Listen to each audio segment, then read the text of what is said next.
These videos are not financial advices. Everything shared here is provided for educational purposes only. Hello everyone, welcome back to another video. Today I'll take some trades and I'm about to take my very first trade. Okay, I'm not taking this. God.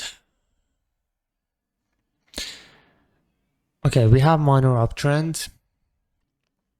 I was planning to take this as a double doji breakout, but as a one doji breakout and a gap down, it's super risky to take a sell on this one. And it may end up giving us a green candle, especially we're in an uptrend. So the plan to change, I will just keep looking at the another trade. And yeah.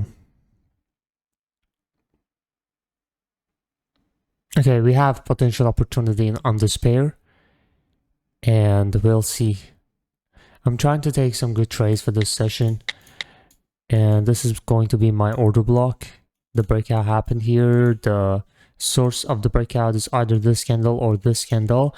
So after this candle closed, it will come down inside this candle, hopefully. And then I have my lower time frame. Oh shit. Okay, I enter one trade right here because of this lower time frame. And I have the better lower time frame entry right at the middle of this green zone. So my main entry is going to be there if we get the chance. I thought it's already touching this, so I entered one trade there immediately. Okay, this is a round number as well with 3 zeros, so you know that the round numbers are some kind of support and resistance which can support the price. In this case, we had room for another red candle, and the next candle is going to be green most likely because it supports also the sequence as well. So yeah, it's if you lose a trade, the next candle is going to be the green one. Okay, we won the trade. Alright. Okay, so that was my first trade. My main entry is still active down here in case price comes down. I'll take that. And I added to my journal this trade. So yeah, I will try to take another trade on this particular pair on this entry, okay? Because the entry is so good and so valid because this is a beautiful decision point. I can't even draw a current point of rejection. Look how nicely it lines up with everything, and it's actually valid. Imagine entering right here. Like, it's going to be crazy, man. If the candle was coming down here, it would be crazy. Let's go. I got 3 trades on that. Holy crap, man. Oh shit.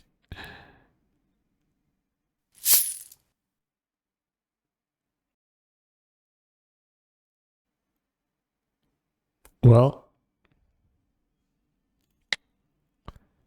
okay. Yeah, that was a losing trade. Yeah, the setup was good. I can't lie. The setup was amazing. We got 3 losing trades. It doesn't usually happen like this.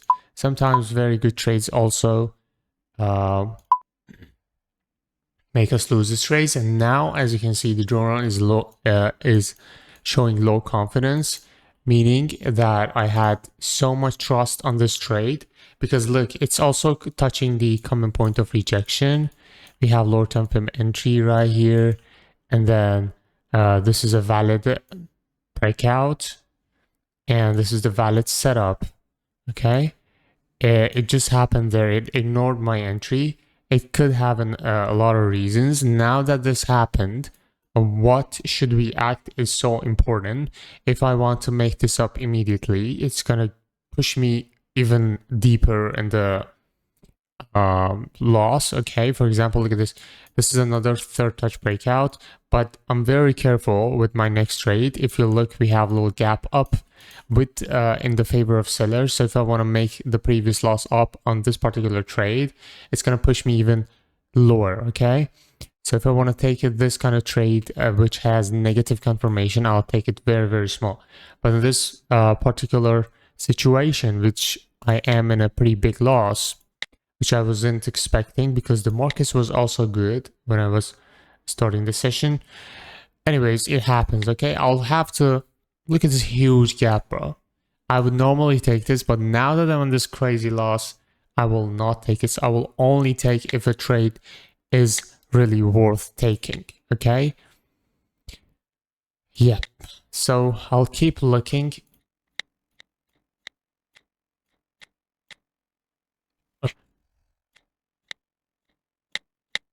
Alright, I found a very beautiful doji, okay? I can tell that this can be an exhaustion candle. But again, we're basically against the trend, right? Okay, the doji is also is not even broken. So yeah, no trade here for me. I'll keep looking. We can easily make the loss up if we control the emotions.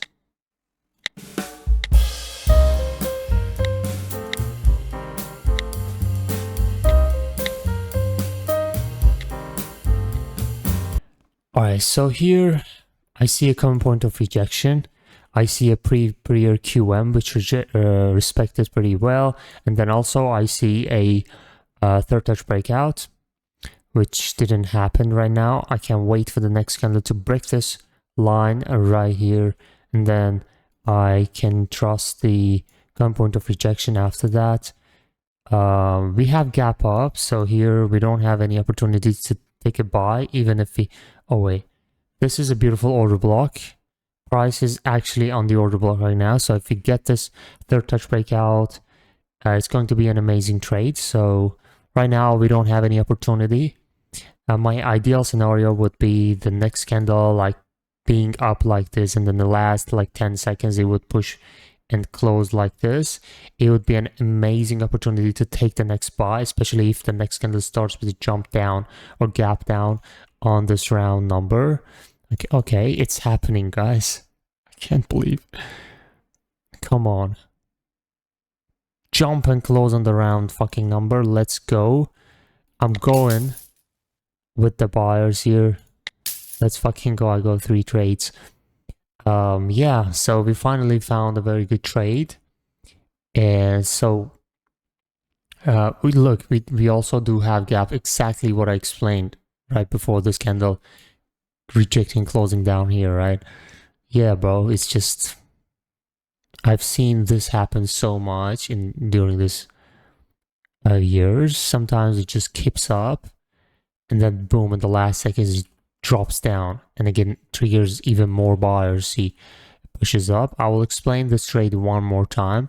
You don't usually see me having this happen. Like you see double losing trades, but you see if you look closer, my losing trades are usually smaller. Okay, so I control the risk, and sometimes it just slips, and I let that slide. Okay, that was a beautiful winning trades. We almost made it up, right?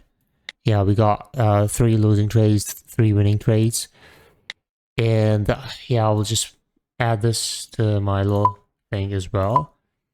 I will also have to do a note for the losing trades for myself, okay? Now we're in profit, right? 680. And regular, like if I'm not recording, this is it. Like I survived this crazy session, and this is my mistake, okay? Sometimes it's just super risky. I edit this shit and I say that this was a super risky move, trusting too much on a setup. Anything can happen in the market. Remember, okay, if I write this like that, the journal will you know, record this, and it will add to my inside tab, okay, if I go back. And this way it will keep reminding me. This applies to all these 3 trades, okay? And then for this one, I stayed in control and didn't let my emotions take over and make me revenge trade. Yeah, that's enough. That's it. So for me, see the confidence level now, it came to nice neutral. I can potentially take more trades, but I'm not going to. Okay, I want to explain this trade for you real quick.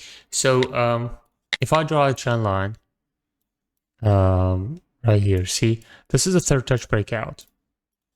You know the setup. Most of you know what third touch breakout is, but we cannot take every single third touch breakout. It applies to every setup. We cannot take every single one of them.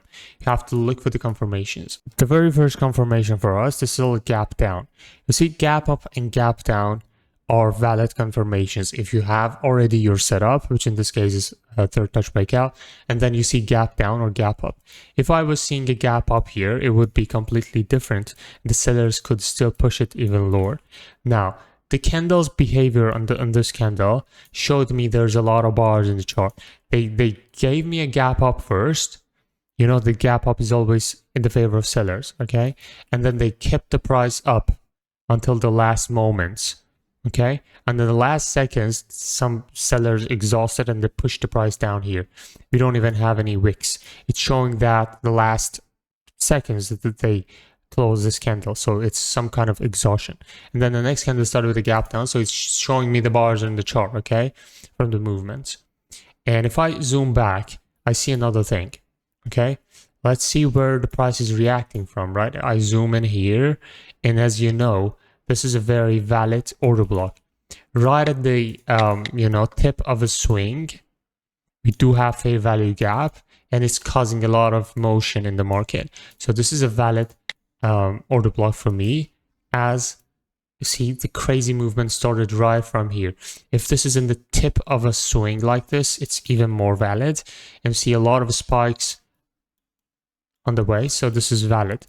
Now, if I extend this, you'll see that the price previously touched this. It created a QM. See, this is the QM. And then it touched and react from the QM. If you don't know what QM is, make sure you watch this video. And then QM is a buying setup. And then price came back down here again. So in general, where we entered it right at the middle of that important order block. So it's naturally a buying zone for us. That's a very, very big confirmation for us to take this trade. And yeah, sometimes we also have the common point of rejection. In this particular case, we actually broke the common point of rejection. Common point of rejection is not an actual setup. It's some kind of confirmation for having a better entry. We have another common point of rejection down here. So imagine the price was coming down to this. I would add more because it's also in line with common point of rejection, okay? So yeah, that was today's trades. I hope you enjoyed, man. If you want to use this little journal, make sure check the link in the description, okay? And thank you for watching, man. Peace out.